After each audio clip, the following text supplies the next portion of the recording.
Headlines আগবঢ়াইছে Everyday Masala. Everyday Masala দেশৰ সোৱাদ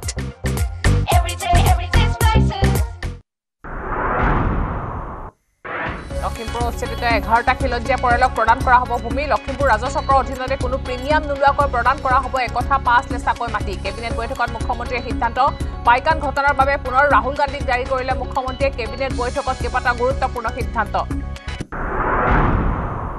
পাইকানত আৰক্ষীক আক্ৰমণ কৰা তথা হিংসাত্মক পৰিস্থিতিৰ সৃষ্টি কৰা 10 অভিযুক্ত গ্ৰেপ্তাৰ বেদখলকাৰীৰ আক্ৰমণত আহত হৈছিল 21 গৰাকী আৰক্ষী প্ৰাণ ৰক্ষাৰ বাবে আৰক্ষীয়ে কৰা গুলীচালনাত এটা আক্ৰমণকাৰীৰ মৃত্যু হোৱাৰ বিপৰীতে গুলীবিদ্ধ হৈছে আন এজন পাইকানৰ বেদখলকাৰীক উচতনি দিয়া সামানুৰ আলী গ্ৰেপ্তাৰ পাইকানত কাশ্মীৰৰ বিচ্ছিন্নতাবাদীৰ দৰে ধনী দি মুখ্যমন্ত্ৰীক সক্ৰিয়নি দিয়াৰ সাহস কৰিছিল সামনুৰ আলীয়ে আৰক্ষীক আক্ৰমণ কৰাৰ অভিযোগৰ পূৰ্বেও গ্ৰেপ্তাৰ হৈছিল বিতৰ্কিত সামনুৰ আলী নাগালেণ্ড সীমান্তৰে ৰেংমা বনাঞ্চলত চলিব উচ্ছেদ অভিযান 3 দিন ধৰি উৰিয়াম ঘাটত বন বিভাগৰ এটা বৃহৎ দলে বেদখল হোৱা ভূমিত চলাইছে জৰীপ মুখ্যমন্ত্ৰী সংবাদমেলত প্ৰকাশ কৰাৰ পিছতে উৰিয়াম ঘাটত উত্তেজনা নগাঁৱৰ ডিফলত উদ্ধাৰ হোৱা অচিনাক্ত যুৱতীৰ মৃতদেহৰ নতুন পাক মৃতদেহটো কাৰ্বি আংলঙৰ ভেণ্টা ঘাটৰ এটা পৰিয়ালৰ কনিষ্ঠ কন্যা বুলি দাবী ডিএনএ টেষ্টত নিশ্চিত হ'ব পৰিয়ালটোৰ দাবী ন্যায্যতা মৃতদেহটো নগাঁৱৰ এটা পৰিয়ালে নিজৰ কন্যাৰ বুলি কৰিছিল সৎকাৰ Headlines আগবঢ়াইছে Everyday Masala. Everyday Masala দেশৰ সোৱাদ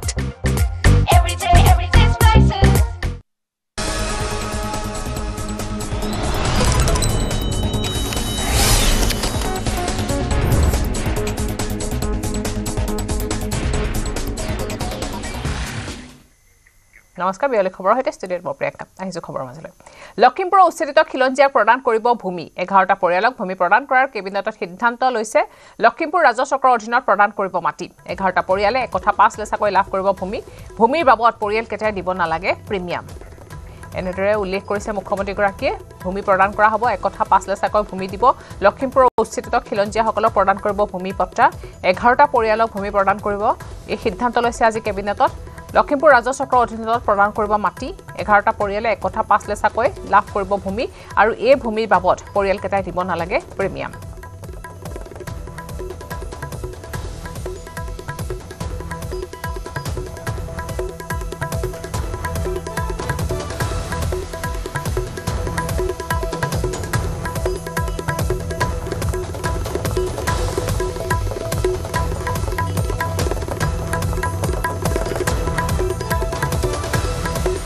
কেইদিনমান আগতে লখিমপুৰত উচ্ছেদৰ সময়ত শ্ৰী দিনেশ বুঢ়াগোহাঁই আৰু ঠিক তেনেকুৱা 11টা পৰিয়ালক আমি লখিমপুৰ ৰেভিনিউ চাৰ্কুলৰ পৰা ভিজিআৰ মাটিত থকা কাৰণে উচ্ছেদ কৰিবলগীয়া হৈছিল আজি কেবিনেটে তেওঁলোকক লখিমপুৰ ৰেভিনিউ চাৰ্কুলৰ ভিতৰতে তেওঁলোকক মাটিৰ পট্টা দিয়াৰ বাবে অনুমোদন জনায় আৰু এই পট্টা লোৱাৰ বাবদ তেওঁলোকে কোনো প্ৰিমিয়াম দিব নালাগিব তেওঁলোকক উইদাউট প্ৰিমিয়াম আমি তেওঁলোকৰ মাটি আমি মঞ্জুৰি কৰিছো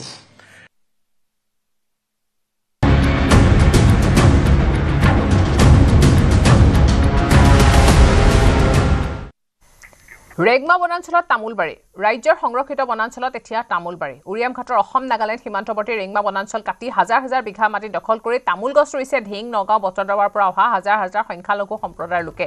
এজন মানুহে 200 বিঘা মাটি দখল কৰি জমিদাৰৰ দৰে হৈছে বৃহস্পতিবাৰে মুখ্যমন্ত্ৰীয়ে উৰিয়াম ঘাট বনাঞ্চলৰ এই চাঞ্চল্যকৰ তথ্য প্ৰকাশ কৰে মুখ্যমন্ত্ৰীয়ে ক'লে শীঘ্ৰে নাগালেণ্ড সীমান্তৰ ৰেগমা বনাঞ্চলতো চলিব উচ্ছেদ অভিযান ইতিমধ্যে যোৱা 3 দিন ধৰি উৰিয়াম ঘাটত বন বিভাগৰ এটা বৃহৎ দল উপস্থিত হৈ বেদখল হোৱা ভূমিত জৰীপ চলাইছে ড্ৰোন সাৰ্ভেও চলোৱা হৈছে 40খন গাড়ী লৈ উপস্থিত হৈছে বন বিভাগৰ এটা বৃহৎ দল গুৱাহাটী নগাঁও যোৰহাট তেজপুৰৰ পৰাও আহিছে বিষয়া 20টা দলত বিভক্ত কৰিছে সাৰ্ভে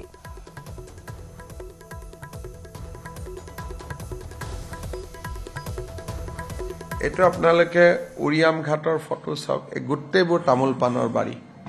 আপোনালোকে ইমান বিশাল খেতি কতো নেদেখিব আৰু মানুহতকৈ মাটি একোজনে উৰিয়াম ঘাটত মাটি দখল কৰি থৈছে 500 বিঘা 300 বিঘা কেনেকে সম্ভৱ হল এতিয়া কি কম এতিয়া আমি আগত অসমত এনেকুৱা এটা পৰিবেশ আছিলে কোনেও আপোনালোকেও আজিলৈকে দেখুওৱা নাই, পলিটিচিয়ানেও কোৱা নাই, ডিচিয়েও কোৱা নাই। এতিয়া ক'ব লাগিব যে অসমৰ মানুহে চাৰেণ্ডাৰ কৰি বহি আছিলে, বহুত মানুহে যি কৰে কৰক বুলি। অধিগ্ৰহণ কেনেকৈ কৰিব? এতিয়া মাটিৰ মালিকৰ পৰাহে অধিগ্ৰহণ কৰে, আৰু এইটো ফৰেষ্টৰ মাটি আমিতো চৰকাৰে কেতিয়াও অধিগ্ৰহণ কৰিব নোৱাৰোঁ। ফৰেষ্টত তামোল থাকিব নোৱাৰে না, ফৰেষ্টত শাল চেগুন, ফৰেষ্টত তেতিয়াতো এইটোতো আপুনি, আৰু তাতে তামোল ৰাখিলে তাৰ মালিক কোন হ'ব? এই গোটেইবোৰ গছ আছিলে, তাতে গ'লে এতিয়াও শাল গছ দেখিব, শাল গছৰ মূৰাটো দেখিব, চেগুন গছ দেখিব, ঠিক ফৰেষ্ট আছিলে। এতিয়া কোন অসমীয়া মানুহৰ হাতত ইমান মাটি আছে? মই একশ্যনটোতো ল'মেই, সেইকাৰণেতো মই মুখ্যমন্ত্ৰী হৈছোঁ। সেইটো আপোনালোকক দেখুৱাইছোঁ কি? আগত কোনোবা মুখ্যমন্ত্ৰীয়ে দেখুৱাইছিলে নেকি? মইতো দেখুৱাইছোঁ আপোনালোক আহিব ইভিকশ্যনৰ দিনা, আমি একশ্যনো ল'ম, আপোনালোকে একশ্যনো দেখা পাব। কনচাৰ্ণ অফিচাৰ কেইজনকো লৈ দিম, কি আছে, সেইটোৰ লগত কোনো কথা নাই। কথাটো হ'ল যে অসমৰ পৰিৱেশটো এনেকুৱা, আৰু এনেকুৱা টোটেল মাটিটো মই কৈছোঁৱেই যে লাখ লাখ বিঘা মাটি, এইবিলাকতো একোটা সৰু উদাহৰণে। কৰিমগঞ্জ হাইলাকান্দিৰ ফালে গ'লেতো পাগল হৈ যাব আপোনালোক, ইয়াত চব কাটি ৰাবাৰ লগাই দিছে। আচলতে আমি সন্মানীয় অসমৰ মুখ্যমন্ত্ৰীগৰাকীৰ যিটো পদক্ষেপ বা তেখেতৰ যিটো মানে ইনিচিয়েটিভ লৈছে, সেইটো আমি সদৌ অসম ছাত্ৰ সন্থা তথা উৰিয়ামঘাট আঞ্চলিক ছাত্ৰ সন্থা আমি আদৰণি জনাইছোঁ। আমি এই ক্ষেত্ৰত আচলতে অবৈধ যিবিলাক আচলতে বনাঞ্চল আছে, সেই বনাঞ্চল আচলতে বিভিন্ন ধৰণৰ অবৈধ প্ৰব্ৰজন আহি আচলতে বেদখল কৰি তেখেতলোকে যিটো মানে জনবিন্যাস সৃষ্টি কৰিছে, আচলতে সেইটো আমি প্ৰতিৰোধ ব্যৱস্থা কৰিবৰ কাৰণে অসম চৰকাৰক দাবী জনাইছোঁ। আৰু যিসকল ব্যক্তিয়ে অবৈধ প্ৰব্ৰজনকাৰী আচলতে সেই বনাঞ্চলসমূহ ধ্বংস কৰি আচলতে ইয়াত বসতি স্থাপন কৰি শ শ বিঘা মাটি তেখেতলোকে দখল কৰি আছে, এইখিনি অতি শীঘ্ৰে আচলতে উচ্ছেদ কৰি অসমৰ খিলঞ্জীয়া জনসাধাৰণৰ আচলতে মুক্ত কৰিবৰ বাবে আমি দাবী জনাইছোঁ। খুব 10-5 বছৰৰ পৰা আচলতে ইয়াত আচলতে অবৈধ প্ৰব্ৰজন আহি আচলতে বিভিন্ন জেগাৰ পৰা আহি অবৈধ প্ৰব্ৰজনে আচলতে আমাৰ যিসকল বনাঞ্চল আছে, সেই বনাঞ্চলসমূহ তেখেতলোকে ধ্বংস কৰি বিঘাই বিঘাই তেখেতলোকে আচলতে এজন ব্যক্তি আচলতে যিটো ধৰণৰ ভূমিহীন মানে মাটি পাব লাগে, আচলতে তেখেতলোকৰ শ শ বিঘা মাটি তেখেতলোকে ভূমিহীনভাৱে তেখেতলোকে মানে ইয়াত স্থাপন কৰি আচলতে তেখেতলোকে শ শ বিঘা আছে তামোল বাগান স্থাপন কৰিছে। এই ক্ষেত্ৰত আমি চৰকাৰে যিটো আজি তাৰিখত পদক্ষেপ, সেই পদক্ষেপ আমি আদৰণি জনাইছোঁ। চৰকাৰে হওক বা একাংশ যিসকল এই বিষয়া কৰ্মচাৰী থাকে, তেওঁলোকে আচলতে সামান্য টকাৰ বিনিময়ত সেই অঞ্চলসমূহ দখল কৰিবলৈ তেওঁলোকৰ হাতত গতাই দিয়ে। আৰু তাৰ কোনো ব্যতিক্ৰম নহয় আমাৰ উৰিয়ামঘাটৰ এই সীমান্ত অঞ্চল। আৰু এই উৰিয়ামঘাটৰ সীমান্ত অঞ্চলত আচলতে 10 বছৰ বা 5 বছৰৰ ভিতৰত যেনেদৰে আচলতে অবৈধ সন্দেহযুক্ত লোকৰ এটা প্ৰবল আচলতে জনবিস্ফোৰণ হৈছে বা মানুহৰ সংখ্যা দিনক দিনে বৃদ্ধি পাইছে। এই লোকসকল ধিং, বটদ্ৰৱা বা নগাঁৱৰ এই উক্ত অঞ্চলসমূহৰ পৰাই কিন্তু ইয়ালৈ লোকসকল অহা আমাৰ পৰিলক্ষিত হৈছে। এতিয়া আমাৰ মূল কথাটো হ'ল, এই লোকসকলক অসম চৰকাৰে যেনেদৰে আচলতে উচ্ছেদৰ এটা ব্যৱস্থা কৰিছে, সেই উচ্ছেদৰ ব্যৱস্থাক আমি আদৰণি জনাইছোঁ। আৰু তাৰ সমান্তৰালভাৱে তেওঁলোকে যেনেদৰে হাজাৰ হাজাৰ বিঘা আচলতে তামোলৰ যেনেদৰে বাৰী পাতি ইয়াত অবৈধভাৱে আচলতে চুপাৰীৰ যিটো এটা ব্যৱস্থা গঢ়ি তুলিছে, ইয়াৰ পৰা নগাঁৱলৈ তেওঁলোকে ইয়াৰ পৰা চুপাৰী নিয়ে, এনেদৰে যে অবৈধৰ এটা কলা ব্যৱসায় সাম্ৰাজ্য কৰি তুলিছে। পাইকান কাণ্ডৰ বাবে ৰাহুল গান্ধীকে জগৰীয়া কৰিলে মুখ্যমন্ত্ৰীয়ে। ৰাহুল গান্ধী অসমলৈ নহাহেঁতেন গুলীচালনা নহলহেঁতেন। উচতনি দিয়াৰ বাবে মানুহে উত্তেজিত হ'ল। গৰুখুটিটো একেধৰণে উত্তেজনাৰ সৃষ্টি কৰা হৈছিল বুলি উল্লেখ কৰিছে মুখ্যমন্ত্ৰীয়ে।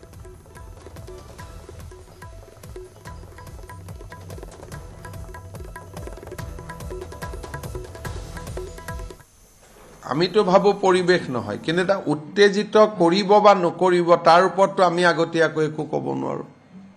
কালি যদি ৰাহুল গান্ধীয়ে এইবোৰ কৰি নগ'লহেঁতেন, তেতিয়াহ'লে চবতো ঘৰা ঘৰি গৈছিলেই। এতিয়া মই মোৰ মানুহখিনিৰহে দায়িত্ব ল'ব পাৰিম, কংগ্ৰেছে কৰিব নে নকৰিব উত্তেজিত, আৰু উত্তেজিত কৰিলে কোনোবা উত্তেজিত হ'ব নে নহ'ব, এই কথাটোতো মইতো কৈ থ'ব নোৱাৰিম আপোনালোকক। গতিকে পুলিচ সাজু হৈ থাকিব, কোনোবাই যদি উত্তেজিত কৰে পুলিচে আইন সংক্ৰান্তত ব্যৱস্থা ল'ব। কিন্তু কোনোবাই নকৰিব বুলিনো আমি কেনেকৈ ক'ব পাৰোঁ, আপোনালোকে কওক। ইয়াতে দুটা ধৰণৰ কথা। কালি উচ্ছেদ হোৱাৰ পাইকানত আগদিনাখন ৰাহুল গান্ধীয়ে মিটিং দিলে। ৰাহুল গান্ধীৰ মিটিং শুনিবৰ কাৰণে গোৱালপাৰাৰ পৰা মানুহ আহিলে। মিটিঙৰ পিছতে তেওঁলোক পাইকানলৈকে গ'ল। আৰু মই যোৱাকালি কৈছোঁৱেই যে জিলা পৰিষদৰ সদস্য এগৰাকীও আছে কংগ্ৰেছৰ। ৰাতি তেওঁলোকে পাইকানৰ মানুহক উত্তেজিত কৰে, আৰু ৰাতিপুৱা তেওঁ ফৰেষ্ট ডিপাৰ্টমেণ্টৰ মানুহখিনিৰ ওপৰত তেতিয়া তেওঁলোকে জঁপিয়াই পৰে। গতিকে এইটো প্ৰি প্লেন, মানে আগদিনাখনৰ প্লেন। সেইকাৰণে অসম পুলিচে চাই আছে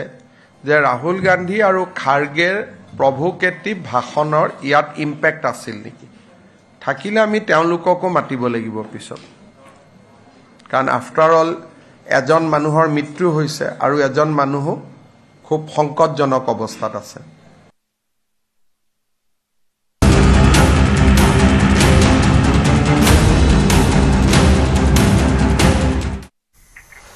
পাইকানাত আৰক্ষীক আক্ৰমণ কৰা তথা হিংসাত্মক পৰিস্থিতিৰ সৃষ্টি কৰা 10 অভিযুক্তক গ্ৰেফতাৰ বেদখলকাৰী আক্ৰমণত আহত হৈছিল 21 গৰাকী আৰক্ষী আক্ৰমণকাৰী 30 জনীয়া তালিকা প্ৰস্তুত কৰি অব্যাহত ৰাখিছে অভিযান প্ৰাণ ৰক্ষাৰ বাবে আৰক্ষীয়ে কৰা গুলীচালনাত এটা আক্ৰমণকাৰী মৃত্যু হোৱাৰ বিপৰীতে গুলীবিদ্ধ হৈছে আন এজন কেৱল ইমানেই নহয় বেদখলকাৰীয়ে জ্বলাই দিছিল বিদ্যাপাৰা বিদ্যালয় ইতিমধ্যে ঘটনা সন্দৰ্ভত গোচৰ ৰুজু কৰি আৰম্ভ কৰা হৈছে তদন্ত প্ৰত্যক্ষ আৰু পৰোক্ষভাৱে বেদখলকাৰীক উচতনি দিয়াসকলৰ বিৰুদ্ধে ৰুজু হ'ব গোচৰ প্ৰয়োজনত তদন্তৰ আওতালৈ আহিব ৰাহুল গান্ধী আৰু মল্লিকাৰ্জুন খৰ্গে কৰা হ'ব সোধা পোছা বুধবাৰে ৰাহুল গান্ধী আৰু মল্লিকাৰ্জুন খৰ্গে ছয়গাঁৱৰ জনসভাৰ পৰাই বেদখলকাৰীক উচতনি দিয়াৰ অভিযোগ কৰিছে মুখ্যমন্ত্ৰীয়ে বুধবাৰৰ নিশাই কংগ্ৰেছৰ নৱনিৰ্বাচিত জিলা পৰিষদৰ 2 সদস্যই পাইকানলৈ গৈ বেদখলকাৰীক উচতনি দিয়াৰ অভিযোগ উৰে নিশা আক্ৰমণৰ পৰিকল্পনা কৰি পুৱাই আৰক্ষী আৰু বনকৰ্মীৰ ওপৰত বেদখলকাৰীয়ে চলালে বৰ্বৰ তথা নৃশংস আক্ৰমণ হাতে হাতে ইটা লাঠি জুং দাৰে বেদখলকাৰীয়ে কৰা আক্ৰমণত আহত হৈছে 21 গৰাকীকৈ আৰক্ষী তথা বনকৰ্মী একে সময়তে কৃষ্ণাত দুৰ্বৃত্তই জ্বলাই দিছিল বিদ্যাপাৰা বিদ্যালয় আৰু এই ঘটনাৰ পিছতে দুষ্কৃতিকাৰীৰ বিৰুদ্ধে অভিযান চলাই 10 জনক গ্ৰেফতাৰ কৰাৰ লগতে তদন্ত অব্যাহত ৰাখিছে আৰক্ষীয়ে সমান্তৰালকে কটকটীয়া নিৰাপত্তা গঢ়ি তোলা হৈছে পাইকানৰ পৰিস্থিতি নিয়ন্ত্ৰণৰ বাবে মুতায়ন কৰা হৈছে ৰেপিড একশ্যন ফ'ৰ্চ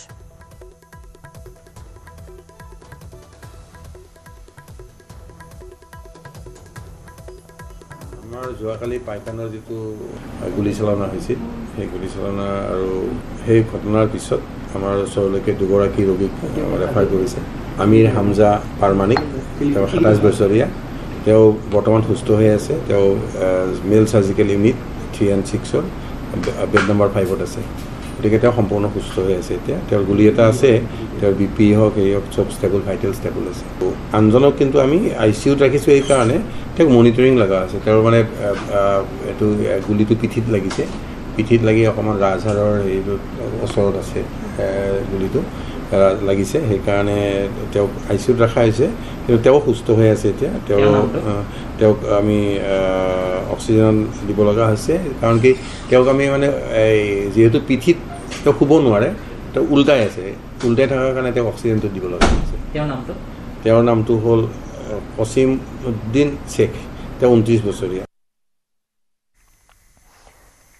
তেল আহৰণৰ বাবে অইলে অধিগ্ৰহণ কৰিব নোৱাৰিব ভূমিৰ গৰাকীৰ সৈতে প্ৰত্যক্ষভাৱে আলোচনা কৰিব পাৰিব অইল কৰ্তৃপক্ষই ৰিগৰ প্ৰয়োজনীয় ভূমিক লৈ কৰিব পাৰিব আলোচনাহে ইয়াৰ বাবে প্ৰয়োজন নহ'ব চৰকাৰৰ অনুমতি ভূমিৰ গৰাকীৰ আলোচনা বিফল হ'লে হস্তক্ষেপ কৰিব চৰকাৰে দিছপুৰত অনুষ্ঠিত কেবিনেট বৈঠকত লোৱা হৈছে এই সিদ্ধান্ত এতিয়াৰ পৰা আমি কৈছোঁ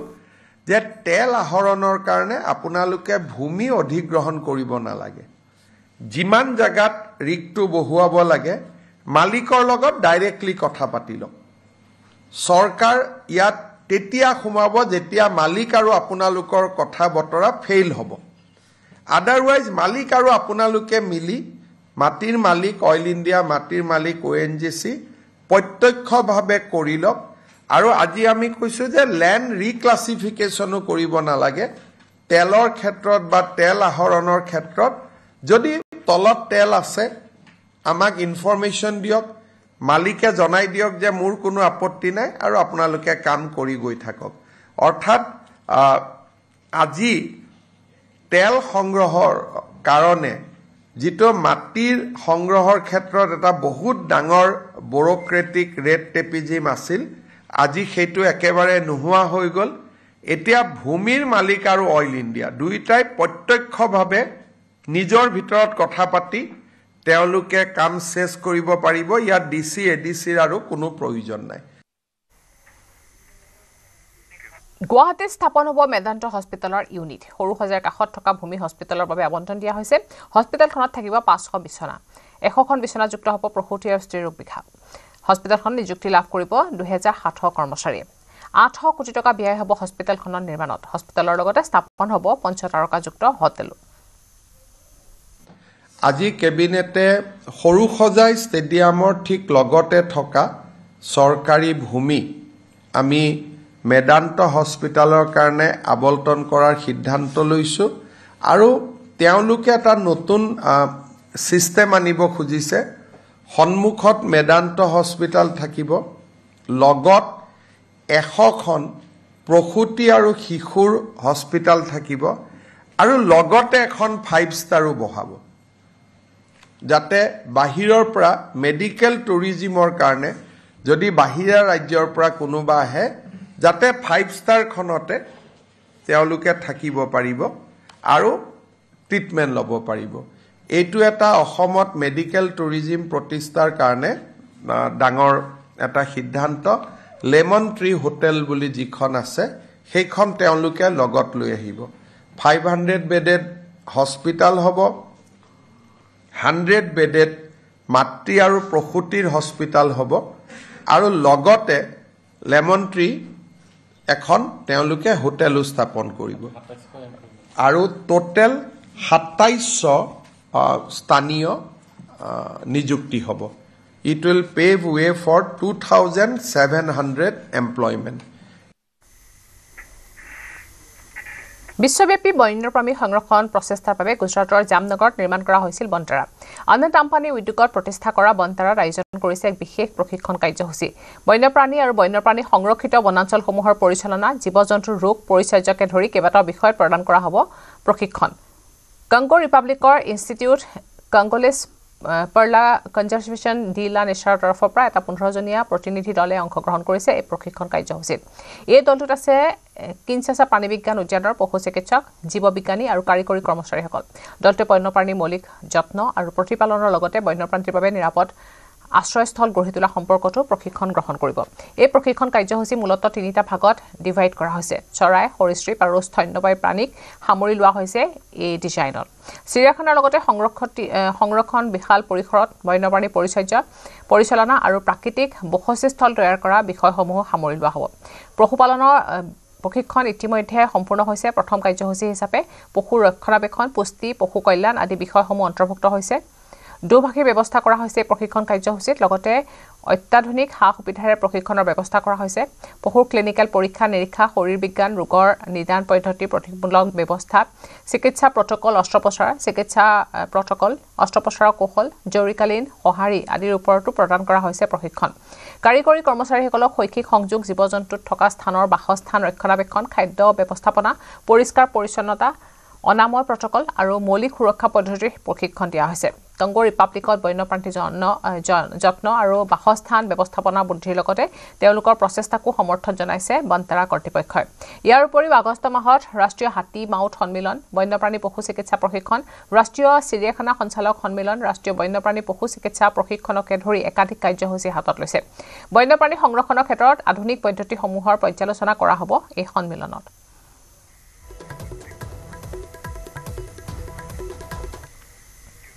পূজাৰ পূৰ্বে চাহ শ্ৰমিকলৈ চৰকাৰৰ উপহাৰ চাহ শ্ৰমিকক বা চাহ কৰ্মচাৰীক 5,000 টকাকৈ উপহাৰ 7 লাখ চাহ শ্ৰমিকে লাভ কৰিব 5,000 টকা চাহ শ্ৰমিকৰ বাবে 342 কোটি টকা অনুমোদন জনোৱা হৈছে এটিকলি দুটিপাতৰ অধীনত লাভ কৰিব এই ধন আজি কেবিনেটত আমি চাহ উদ্যোগৰ 200 বছৰ সেলিব্ৰেশন যেটো আমি পালন কৰি আছো সেই সংক্ৰান্তত অসমৰ 7 লাখ চাহ শ্ৰমিকক প্ৰতিগৰাকী চাহ শ্ৰমিককে 5,000 টকাকৈ দিয়াৰ বাবে এটা সিদ্ধান্ত লয় আৰু ইয়াত শ্ৰমিকৰ লগত চাহ বাগানত কাম কৰা কৰ্মচাৰীসকলেও ইয়াত এই 5,000 টকাৰ এককালীন সাহায্য পাব 200 বছৰ চাহ উদ্যোগৰ কৃতজ্ঞতা হিচাপে আৰু ইয়াৰ বাবে কেবিনেটে 342 কোটি টকা অনুমোদন কৰে আৰু আপোনালোকে জানে যে স্কিমটোৰ নাম আমি দিছিলো এটিকলি দুটিপাত এই আঁচনিটোৰ বাবে প্ৰয়োজনীয় 342 কোটি টকা আজি আমাৰ ৰাজ্য চৰকাৰে মঞ্জুৰ কৰে পশ্চিম অসমৰ 5খন জিলাক খৰাং জিলা ঘোষণা কৰা হৈছে কোকৰাঝাৰ ধুবুৰীক খৰাং জিলা ঘোষণা কৰা হৈছে খৰাঙৰ কবলত বাক্সা বৰপেটা চিৰাং জিলা ফসল বীমা কৰা সকলে পাব ক্ষতিপূৰণ প্ৰয়োজনত কৃষকক প্ৰদান কৰিব কঠিয়া ইণ্ডিয়ান মেটালজিক্যাল যেটো ডেটা হয় বা গ্ৰাউণ্ড ৱাটাৰ কমিছনৰ যেটো ডাটা এতিয়া ৰেভিনিউ ডিপাৰ্টমেণ্টে যিকেইখন জিলাত খৰাং পৰিৱেশ সৃষ্টি হৈছে সেইকেইখন জিলাত ড্ৰট লাইক চিটুৱেশ্যন ডিক্লেয়াৰ কৰিব পাৰিব আৰু তেতিয়া আমি ৰাইজক কিছু ক্ষতিগ্ৰস্ত কৃষকক সহায় কৰিব পাৰিম। আজি জিলাৰ নাম আহিছে আমাৰ কোকৰাঝাৰ, বৰপেটা, ধুবুৰী, ৱেষ্টাৰ্ণ অসমৰ 5খন জিলা আৰু তাতে আমাৰ ৰেইনফল ডেফিচিট 40% আছে। আমি খৰাং বতৰ সদৃশ পৰিৱেশ ডিক্লেয়াৰ কৰাৰ লগে লগে কৃষি বিভাগ, ৰেভিনিউ ডিপাৰ্টমেণ্টে এই ক্ষেত্ৰত নামি পৰিব। আজি আমি প্ৰথম যিটো তেওঁলোকক প্ৰয়োজন আছিলে যে আমাক ড্ৰট হোৱা বুলি ক'ব লাগে, আজি আমি সেই সিদ্ধান্তটো ল'লোঁ। এতিয়া ৰেভিনিউ ডিপাৰ্টমেণ্ট আৰু এগ্ৰিকালচাৰ ডিপাৰ্টমেণ্টে তেওঁলোকৰ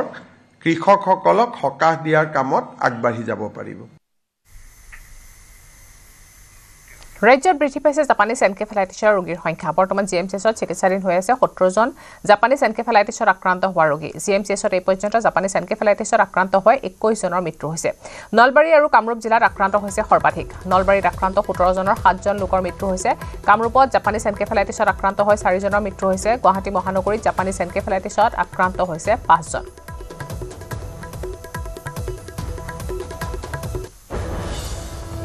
প্ৰায় 70গৰাকী ৰোগী হৈছে। 70গৰাকীৰ ভিতৰত আজি 29গৰাকী ৰোগী ভৰ্তি হৈ আছে আৰু আমাৰ গুৱাহাটী চিকিৎসা মহাবিদ্যালয়ত 21গৰাকী ৰোগীৰ মৃত্যুমুখত পৰিছে। তাৰে ভিতৰত আমাৰ সকলোতকৈ বেছি কেছ আহিছে নলবাৰীৰ পৰা 17গৰাকী। তাত ডিষ্ট্ৰিক্টখনৰ পপুলেশ্যন চাই 17গৰাকী আহিছে আৰু 7গৰাকী মৃত্যু হৈছে। কামৰূপ ৰুৰেলৰ পৰা 17গৰাকী আহিছে, 4গৰাকী মৃত্যু হৈছে। আৰু আমি যদিও এটা কথা ভাবোঁ যে জাপানীজ এনকেফেলাইটিছ ৰুৰেল ডিজিজ, গাঁৱৰ মানুহৰ হয়, তেনেকুৱা কথা নহয়। কামৰূপ মেট্ৰ'ৰ পৰাও 5টা কেছ আহিছে, যদিও কোনো মৃত্যুমুখত হোৱা নাই। হয়তো এইটো হ'ব পাৰে যে কামৰূপ মেট্ৰ'ত হোৱাৰ লগে লগে হস্পিটেললৈকে আহিছে। বৰপেটা আৰু বজালী জিলাত জাপানীজ এনকেফেলাইটিছৰ সমান্তৰালকৈ দেখা গৈছে মেলেৰিয়া, ডেংগু প্ৰাদুৰ্ভাৱ। জাপানীজ এনকেফেলাইটিছত আক্ৰান্ত হৈ বজালী আৰু বৰপেটা জিলাত 10 জনৰ মৃত্যু হোৱাৰ বিপৰীতে চিকিৎসাধীন হৈ আছে 20 জনৰো অধিক লোক। বৰপেটাত 7 জনৰ মৃত্যু হোৱাৰ বিপৰীতে বজালীত মৃত্যু হৈছে 3 জনৰ। বৰপেটাত জাপানীজ এনকেফেলাইটিছত আক্ৰান্ত হৈ 15 জন চিকিৎসাধীন হৈ আছে। বজালীত চিকিৎসাধীন হৈ আছে 5 জন লোক। জাপানীজ এনকেফেলাইটিছ, মেলেৰিয়া, ডেংগুৰ প্ৰাদুৰ্ভাৱ বৃদ্ধি পোৱাত তৎপৰ হৈ পৰিছে জিলা স্বাস্থ্য বিভাগে। জাৰি কৰিছে সজাগতামূলক কাৰ্যসূচী। 2খন জিলাৰ 100খনৰো অধিক গাঁৱত ফগিঙৰ ব্যৱস্থা কৰা হৈছে। যেহেতু আমাৰ ডিষ্ট্ৰিক্টত যেই কেছৰ বহুত প্ৰাদুৰ্ভাৱটো আৰম্ভ হৈছে, বহুত আমাৰ বৰপেটা ডিষ্ট্ৰিক্টত আৰু বজালী ডিষ্ট্ৰিক্ট 2খন ডিষ্ট্ৰিক্টেই আমাৰ ইয়াৰ পৰা চলি আছে। আমি ফগিং অপাৰেশ্যন আৰম্ভ কৰিছোঁ। আমি এতিয়ালৈকে প্ৰায় 100খন গাঁৱত আমি মালাথিয়ন ফগিং এইটো আমি কৰি আছোঁ আমাৰ গাড়ীৰে। আৰু বজালী ডিষ্ট্ৰিক্টতো আমি একে পদ্ধতিৰে আমি ফগিং অপাৰেশ্যন কৰিছোঁ। ফগিং অপাৰেশ্যনৰ মুখ্য উদ্দেশ্যটোৱে হৈছে এইখিনি সময়ত যিহেতু 5টাৰ পৰা 7টালৈকে আমাৰ মহৰ প্ৰাদুৰ্ভাৱটো বাঢ়ে, সেইকাৰণে আমি ধোঁৱা মাৰি মহৰ যাতে সংখ্যাটো আমি কমাব পাৰোঁ, তাৰ কাৰণে আমি ফগিং অপাৰেশ্যন আমাৰ ডিষ্ট্ৰিক্টৰ পৰা চলি আছে। আমি বৰ্তমানলৈকে 100খনৰো অধিক গাঁও আমি কভাৰ কৰিছোঁ ফগিঙৰ দ্বাৰাই। ইয়াৰ দ্বাৰাই আমি চেষ্টা কৰিছোঁ যাতে আমাৰ যিবোৰ বাহকজনিত ৰোগ, অৰ্থাৎ মহৰ দ্বাৰা বিয়পা যিবোৰ ৰোগ আছে, যেনে মেলেৰিয়া, জাপানীজ এনকেফেলাইটিছ, ডেংগিজ, লিম্ফেটিক ফাইলেৰিয়াছিছ, এই ৰোগসমূহৰ প্ৰাদুৰ্ভাৱ যাতে আমাৰ ডিষ্ট্ৰিক্টত, বৰপেটা বজালী ডিষ্ট্ৰিক্টত আমি কমাব পাৰোঁ, সেই উদ্দেশ্যেৰে আমি ফগিংটো কৰি আছোঁ। কলিয়াবৰত গড়ৰ আক্ৰমণত আহত হৈছে চাহ বাগিচা শ্ৰমিক। কলিয়াবৰৰ চাহ বাগিচা সোণাৰী শাখাত এই ঘটনাটো সংঘটিত হৈছে। 19 নম্বৰ বাগানৰ টপাহোলাত গড়ে কৰিছে আক্ৰমণ। খাদ্যৰ সন্ধানত কাজিৰঙাৰ পৰা ওলাই অহা গড়টোৱে অৱস্থান কৰিছে চাহ বাগিচাত। চাহ বাগিচাত অতৰ্কিতে আক্ৰমণ কৰে কুৰু ভূঞা নামৰ বাগিচাৰ চৰ্দাৰজনক। আহত কুৰু ভূঞাক ততাতৈয়াকৈ কলিয়াবৰ মহকুমা অসামৰিক চিকিৎসালয়ত ভৰ্তি কৰোৱা হৈছে।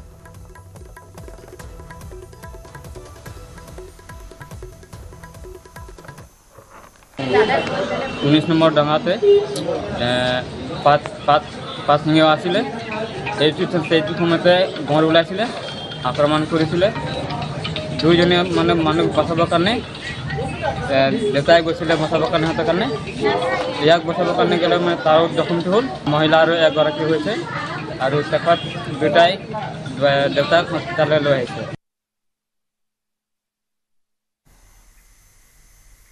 মুখ্যমন্ত্ৰীৰ মন্তব্যক লৈ গৌৰৱ গগৈ কৰিছে প্ৰতিক্ৰিয়া মুখ্যমন্ত্ৰীয়ে ঘণ্টাই ঘণ্টাই সলনি কৰে ভাষ্য মুখ্যমন্ত্ৰী কিমান অস্থিৰ তেওঁৰ বক্তব্যত প্ৰকাশ পাইছে বুলি উল্লেখ কৰিছে ৰাহুল গান্ধীয়ে কৈছিল যে যি মুখ্যমন্ত্ৰী আৰু তেওঁৰ পৰিয়ালে যি অন্যায় কাম কৰিছে সেই হিচাপ এদিন জনসাধাৰণক দিবই লাগিব সংবাদ মাধ্যমৰ কেমেৰা এদিন মুখ্যমন্ত্ৰী হিমন্ত বিশ্ব শৰ্মা জেললৈ যোৱাৰ দৃশ্য দেখুৱাব লাগিব কাৰণ তেওঁ কথা বাৰে বাৰে সলনি কৰিছে যিসকলে আনৰ ঘৰ ভাঙি ভাল পায় তেওঁলোকৰ ঘৰতো শান্তি নহয় আনহাতে ৰাহুল গান্ধীৰ উচ্চতনিত পাইকানৰ উচ্ছেদিতই আৰক্ষীক আক্ৰমণ কৰা বুলি মুখ্যমন্ত্ৰীয়ে অনা অভিযোগৰো প্ৰত্যুত্তৰ দিছে গৌৰৱ গগৈ হিমন্ত বিশ্ব শৰ্মাৰ ঘৰৰ কথাও আমি গম পাওঁ বুলি মন্তব্য কৰে গৌৰৱ গগৈ ৰাহুল গান্ধীয়ে মুখ্যমন্ত্ৰীক যি শুনাব বিচাৰিছিল শুনাই গ'ল এতিয়া মুখ্যমন্ত্ৰী অস্থিৰ হৈ পৰিছে বুলি মন্তব্য গৌৰৱ গগৈৰ মিটিঙত বহু কথা কৈছিল কিন্তু তেওঁ মাত্ৰ জেললৈ যোৱা কথাটোহে ধৰিলে কিয় বুলিও প্ৰশ্ন কৰিছে পাইকান আৰু ৰাহুল গান্ধী ডাঙৰীয়া মল্লিকাৰ্জুন খাৰ্গে ডাঙৰীয়া কথাত মুখ্যমন্ত্ৰীয়ে ঘণ্টাই ঘণ্টাই নিজৰ কথাবোৰ সলনি কৰিছে সেইটোৱে প্ৰমাণ কৰে যে তেওঁ মন কিমান অস্থিৰ ৰাহুল গান্ধীৰ কথাত কিমান প্ৰভাৱ তেওঁলোকৰ ওপৰত পেলাইছে সেইটোৱে আমি প্ৰমাণ পাইছোঁ ঘণ্টাই ঘণ্টাই তেওঁ নতুন নতুন কথাবোৰ সলনি কৰিছে ৰাহুল গান্ধী ডাঙৰীয়া স্পষ্টভাৱে ক'লে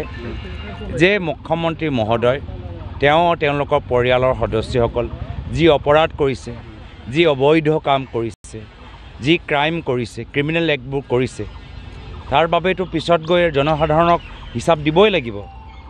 আৰু জনসাধাৰণে হিচাপ বিচাৰিবই আৰু তেওঁ ৰাহুল গান্ধী ডাঙৰীয়া ক'লে যে এই মিডিয়া কেমেৰাবোৰ পৰৱৰ্তী দিনত হিমন্ত বিশ্ব শৰ্মা ডাঙৰীয়াক জেলত যোৱা ছবিখিনি সমগ্ৰ ৰাইজক দেখাব আৰু সেইকাৰণে বাৰম্বাৰ ঘণ্টাই ঘণ্টাই নতুন নতুন কথা ক'বলৈ মুখ্যমন্ত্ৰী ক'বলৈ চেষ্টা কৰিছে এইটোৱে প্ৰমাণ কৰে যে কিমান অস্থিৰ আৰু মই যোৱাকালিও ক'লোঁ যে যিসকলে দুখীয়া মানুহৰ ঘৰ ভাঙি ভাল পায় আনন্দ পায় তেওঁলোকৰ নিজৰ ঘৰৰ ভিতৰতে কেতিয়াও শান্তি নাপাব মহানগৰীত শিল্পী সমাজৰ প্ৰতিবাদ শিল্পী সমাজৰ একত্ৰিত হৈ প্ৰতিবাদত কঁপি উঠিছে ৰবীন্দ্ৰ ভৱনৰ প্ৰাংগণ বিগত 3 বছৰে বন্ধ হৈ থকা ৰবীন্দ্ৰ ভৱন পুনৰ মুকলি কৰি দিয়াৰ দাবীৰে ৰূপায়ণ কৰিছে প্ৰতিবাদী কাৰ্যসূচী ৰবীন্দ্ৰ ভৱনৰ প্ৰাংগণত গীতে মাতে প্ৰতিবাদ সাব্যস্ত কৰে শিল্পীসকলে 6 মাহৰ ভিতৰত ৰবীন্দ্ৰ ভৱন উপযুক্তভাৱে মেৰামতি কৰি মুকলি কৰাৰ লগতে প্ৰস্তাৱিত ৰবীন্দ্ৰ ভৱনৰ অভিলাষী প্ৰকল্প লাচিত ঘাটলৈ স্থানান্তৰ কৰাৰ দাবীও কৰে শিল্পীসকলে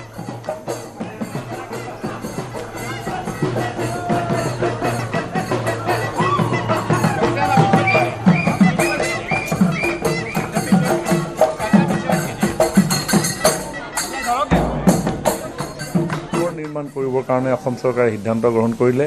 মাননীয় মুখ্যমন্ত্ৰী ডাঙৰীয়াই এই ক্ষেত্ৰত সাংস্কৃতিক পৰিক্ৰমা বিভাগক আগবাঢ়িবৰ কাৰণে পৰামৰ্শ দিলে আৰু আমি সাংস্কৃতিক বিভাগে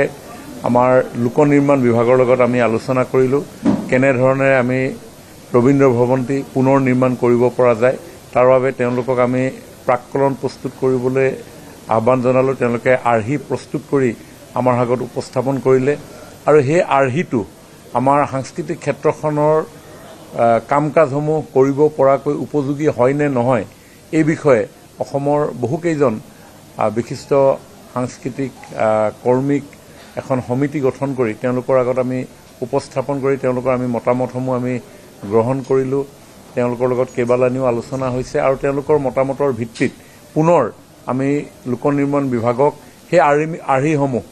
নতুনকৈ নিৰ্মাণ কৰিবৰ কাৰণে আমি তেওঁলোকলৈ প্ৰেৰণ কৰা হৈছে এই গোটেই কামখিনি কৰোঁতে কিছু সময়ৰ প্ৰয়োজন হয় কিন্তু ইতিমধ্যে আমি একেবাৰে শেষ পৰ্যায়ত উপনীত হৈছোঁ মই ভাবোঁ যে আমি এতিয়া টেণ্ডাৰ প্ৰচেছলৈ যোৱা অৱস্থাত উপনীত হৈছোঁ আৰু ইয়াৰ লগে লগে সময় হৈছে এতিয়া পাত্ৰৰ পৰা বিদায় লোৱাৰ নমস্কাৰ